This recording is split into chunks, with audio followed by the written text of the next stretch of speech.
welcome back to my YouTube channel. So for today's video, nandito tayo ngayon sa Santa Monica para bumisita sa Manila Bay Dolomite Beach. So paakyat ako ngayon ng hagdan.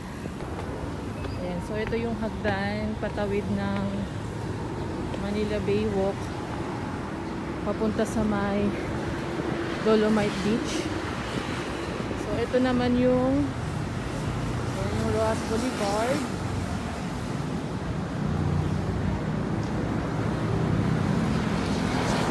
Ito naman yung sa kabilang lane.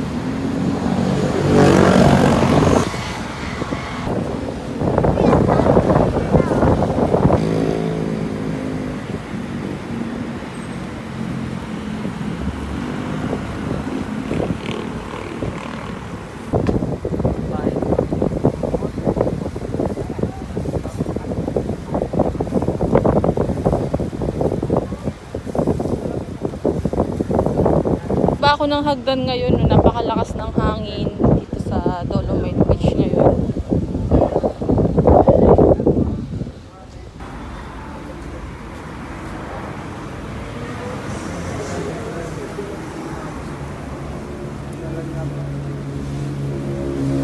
Mga vendors din dito, no.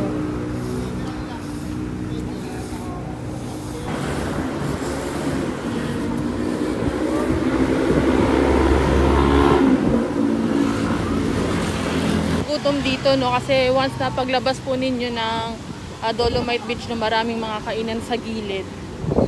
So pasok tayo ngayon ng Dolomite Beach.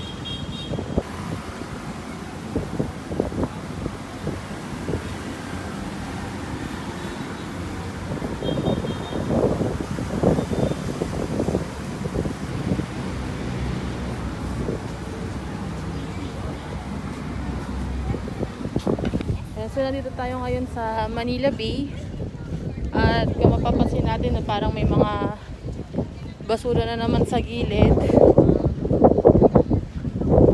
dahil nga po sa nagdaang bagyo na naman. Mga pumasok na naman na tubig dito sa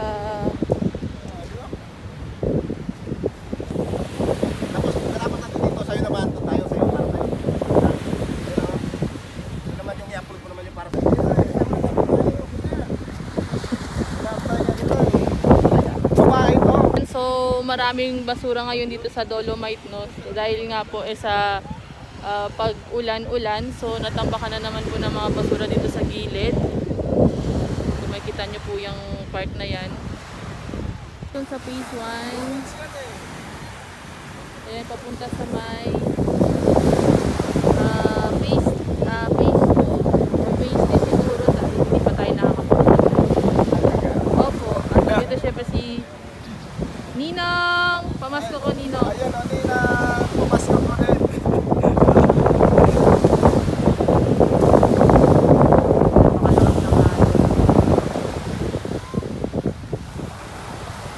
Napakalakas din ng alon ngayon dito.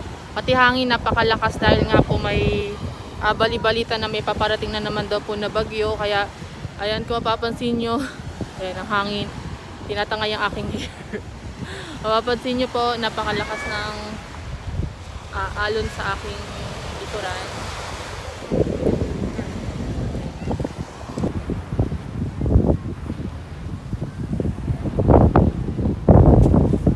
Paano may bagyo? May bagyo? Hindi ko po alam, hindi po ako naglalabas ng bahay.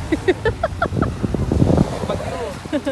May bagyo. Kuring yata ang pangalan nyo. Kuring! Si Bagyong Kuring.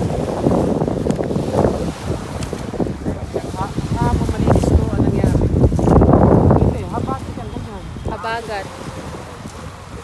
So kahapon malinis ang Dolomite Beach, no? So gawa na naman doon ng habagat at syempre may paparating nga na bagyong Kuring. Dito.